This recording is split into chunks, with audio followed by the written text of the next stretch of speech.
The Young and the Restless Spoilers. Billy had never imagined that the one person who could make him believe in redemption again would be someone like Sally. She had arrived in his life like an unexpected spark, not the quiet, comforting kind that promised stability, but the dangerous kind that burned with mystery. After years of self-destruction, impulsive decisions, and relentless battles with his own impulses, Billy had found a strange sense of peace in Sally's eyes. She was unpredictable, witty, and clever, the kind of woman who seemed to carry the chaos he understood too well. To him, she was the mirror of everything he once was, wounded, misunderstood, yet endlessly resilient. He convinced himself that with her, he could build something lasting, something honest, something that made sense in a world where loyalty was a currency few could afford. So when he began to think about proposing, it didn't feel like madness, it felt like closure, a new beginning that might finally silence the noise that had haunted him for years. But the irony of Genoa City was that every time someone believed they had outrun their past, it always found a way to appear again, not as a ghost, but as a living, breathing reminder of who they really were. Sally had played her part well. She let Billy believe that her insecurities were just remnants of a painful childhood, that her tears were real, that her silences meant fear instead of guilt. Everyone in town thought she had been broken by loss, by failed ambitions, by betrayal, a woman trying to rebuild her life one cautious smile at a time. Even Jill, who prided herself on detecting deception from a mile away, could not immediately put her finger on what felt wrong. There was something about Sally's kindness that seemed rehearsed, as though she had practiced every word, every tremor in her voice, every glance meant to suggest vulnerability. Billy, blinded by affection, dismissed the doubts. He had fought too hard to find meaning, and he wasn't ready to see the cracks in the illusion he so desperately wanted to be real. But Jill was not so easily deceived. She had lived long enough to know that no one reinvented themselves without hiding something in the ashes of who they used to be. It began as a quiet suspicion, a gut instinct Jill couldn't shake. She started digging discreetly, using her old contacts, calling in favors, tracing documents Sally never thought anyone would check. The deeper Jill went, the darker it became. The records didn't add up. The dates of Sally's supposed time abroad conflicted with the hospital records of a woman by the same name in Chicago. Her employment files were inconsistent. Her banking history had gaps large enough to hide a secret life. Jill's intuition evolved into certainty. Something was off, terribly off. And then, one cold morning, she received the information that changed everything. Sally wasn't just running from her past, she had left behind a husband and a daughter. The files were clear, the photos undeniable. Her real name was still legally tied to a man she had never divorced, and a little girl who bore her unmistakable green eyes. It wasn't just deception. It was an entire life she had buried to start anew in Genoa City. Jill sat in silence for hours after learning the truth. Part of her was furious, not just for Billy, but for herself, for almost letting this woman infiltrate their world. Yet another part of her admired the precision of Sally's deception. To pretend so well, to charm the Abbotts, to manipulate the entire city into seeing her as a wounded soul, it was almost art. But there was nothing artistic about the heartbreak that awaited Billy. Jill had warned him about Sally more than once, but he refused to listen. He saw compassion where there was calculation, honesty where there was manipulation. And now, Jill would have to do what no mother ever wanted to do. Break her son's heart to save his future. The question was how. She could have confronted Sally privately, but what would that achieve? Sally would lie, deflect, cry, and twist her way out of it as she always did. No, Jill decided, the truth needed witnesses. The exposure had to be public, undeniable, irreversible. Genoa City needed to see the woman behind the act, and Billy needed to see it too, no matter how painful it would be. In the following days, Jill orchestrated her plan with the precision of a general preparing for battle. She contacted Sally's husband, a man named Michael, who, after some hesitation, agreed to meet her. He was not a man of wealth or influence, but his weariness told its own story. He spoke of years spent chasing after Sally's ambitions, of a marriage that had disintegrated the moment she realized she could not be the star she believed she deserved to be. He mentioned their daughter, a quiet, observant child who asked too many questions about why her mother never came home. Jill listened, her resolve hardening with every word. When Michael agreed to travel to Nice with his daughter to meet the woman who had erased them, Jill arranged everything. She wanted no confrontations in back alleys or private rooms, she wanted truth in daylight. Billy was preparing a romantic getaway for what he believed would be his proposal trip. Jill made sure that it would become the stage of Sally's undoing. The morning of their departure, Billy was radiant.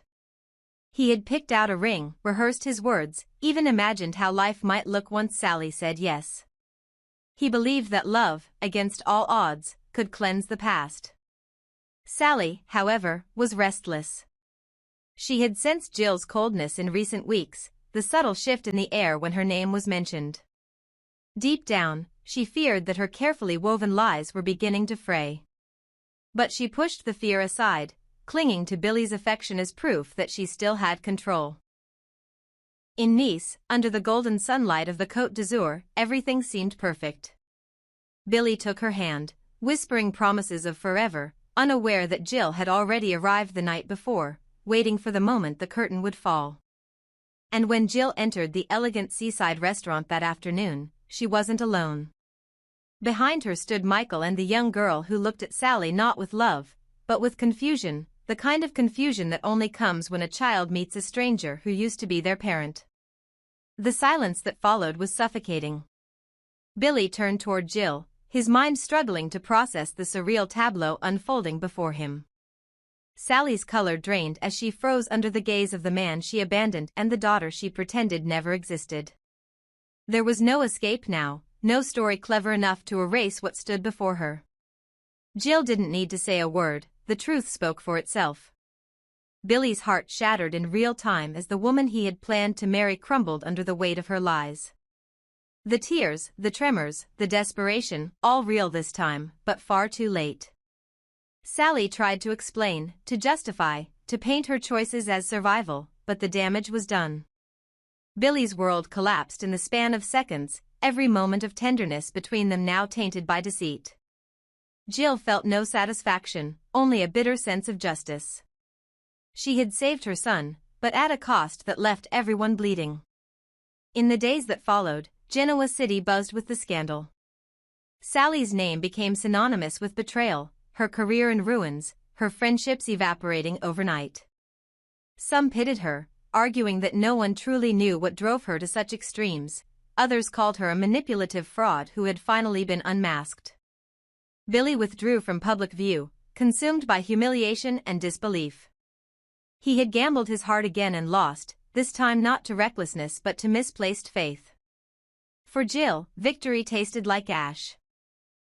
She had achieved her goal, but watching her son sink into quiet despair reminded her that even the truth could destroy as effectively as a lie. Sally, meanwhile, was left with nothing but the fragments of her former life. Her husband refused to speak to her. Her daughter, too young to understand yet old enough to feel the sting of abandonment, wanted nothing to do with her. The empire Sally tried to build through deception collapsed, and she was left wandering through its ruins, haunted by the very family she tried to erase. As the months passed, Billy began to rebuild, but the wound remained. He no longer trusted easily, and the part of him that once believed in love's ability to heal was gone. He saw the world as it truly was, not a place of redemption, but of survival, where sincerity was a weapon few dared to wield. Jill watched over him, proud of his resilience but aware of the emptiness that lingered behind his composure. She knew this experience would define him, shaping the man he would become, harder, colder, but perhaps wiser. And somewhere, far away from Genoa City, Sally tried to start over once more, only this time without the illusion of innocence. The weight of exposure had stripped her of her charm, leaving only the hollow truth she had spent years avoiding. Her lies had cost her everything, yet she couldn't help but wonder if the world would ever forgive a woman who refused to stay broken.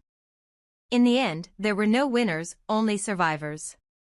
Billy's love story had turned into another cautionary tale. Jill's maternal instincts had turned her into both hero and villain, and Sally's quest for reinvention had destroyed the very foundation she tried to build upon. Genoa City, as always, moved on, ready to devour the next scandal, the next heartbreak, the next confession. But for those who lived it, the scars would remain long after the gossip faded. For in this city, love was never pure, truth was never simple, and no secret ever stayed buried forever. The revelation had shattered the illusion, but what followed broke the soul of everyone involved. The night after Jill brought Sally's husband and daughter to Nice, silence took over the air like a heavy fog that refused to lift. The restaurant had emptied, the whispers had faded, and all that remained was the cold, echoing space between Sally and Billy.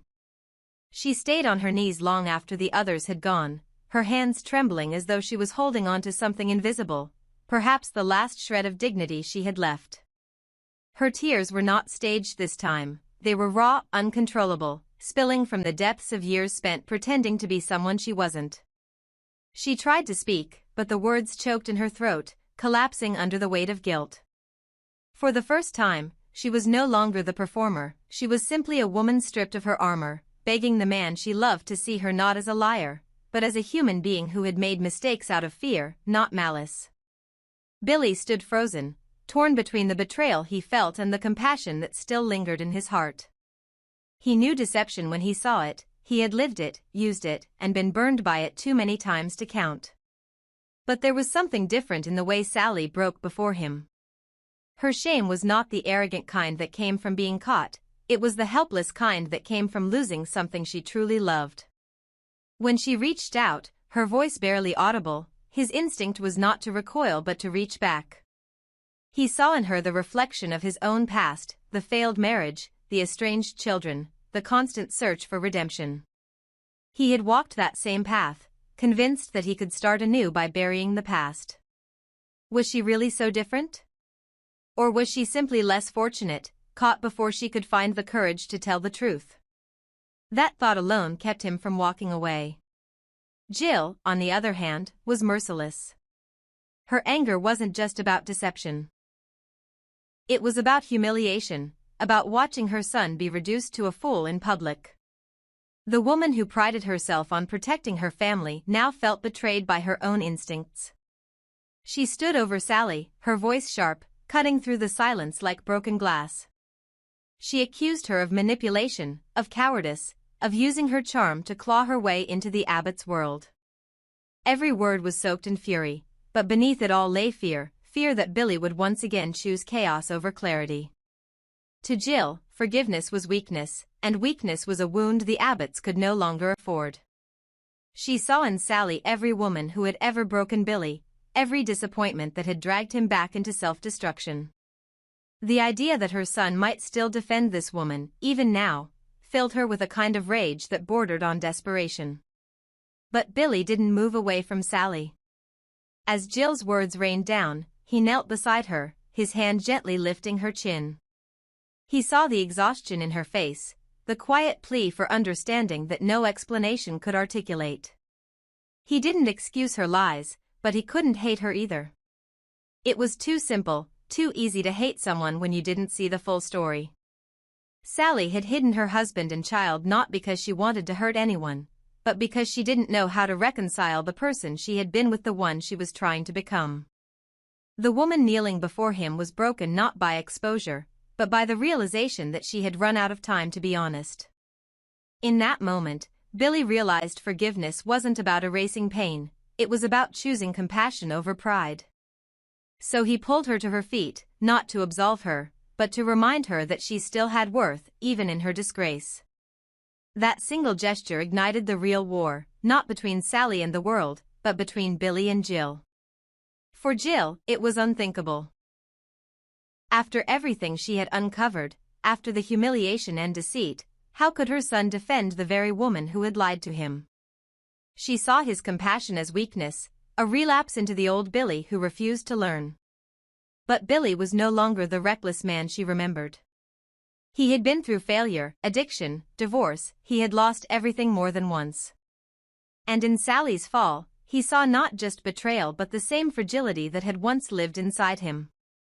His mother wanted punishment, he wanted peace. Jill wanted control, he wanted understanding. What began as a confrontation soon evolved into a philosophical divide, a collision between two generations shaped by different wounds. Jill saw survival as power, but Billy had begun to see survival as grace. The more she pushed, the more he pulled away, and for the first time in years, their bond began to crack. As news of the scandal spread, Genoa City's whispers grew crueler. Sally was condemned everywhere she went, the tabloids labeled her a fraud, the corporate elite cut ties, and even her former allies abandoned her. Yet in the midst of it all, Billy refused to turn his back. He visited her when no one else would, helped her rebuild the small apartment she fled to after leaving Nice, and spoke to her not as a victim, but as an equal. It wasn't love, not yet, it was empathy. He wanted to believe that people could recover from the damage they caused, that truth could heal if given time.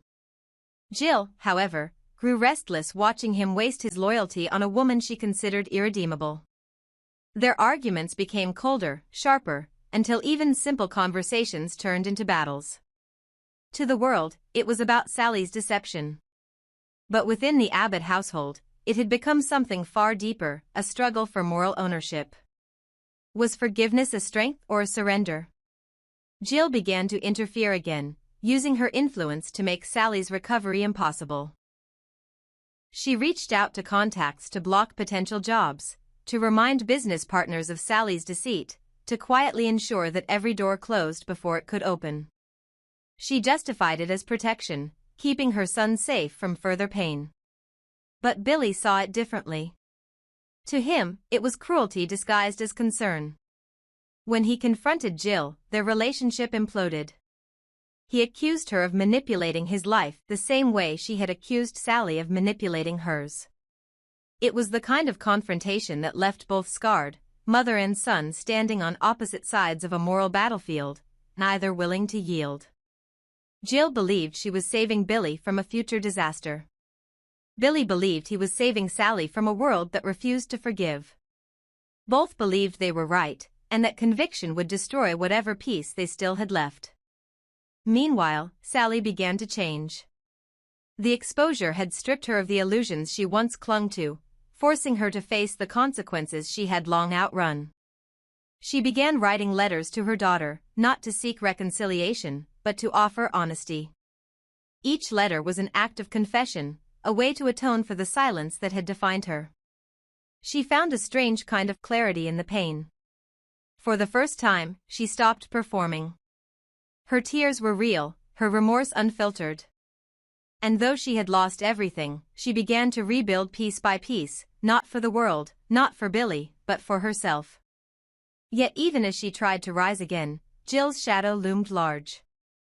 Every opportunity that came her way seemed to vanish overnight, and deep down, she knew who was responsible. But she said nothing. She had learned that some wars were not fought in public, they were endured in silence until time itself shifted the balance. Billy's defiance eventually came with a cost. The Abbott board grew uneasy, investors whispered, and even Jack began to question his judgment. The idea that Billy would risk the family's reputation to protect Sally was unthinkable to many. Yet he didn't care. He had lived through the pain of being misunderstood, and he refused to inflict that on another. His compassion became his rebellion, a quiet act of resistance against the cynicism that ruled Genoa City. Jill, however, could not stand the sight of her son tethered to a woman she deemed unworthy. Their final confrontation was inevitable. She confronted him one evening at the mansion, her words sharp with authority. She demanded that he choose his family or Sally. But Billy, for once, didn't hesitate. He chose neither side.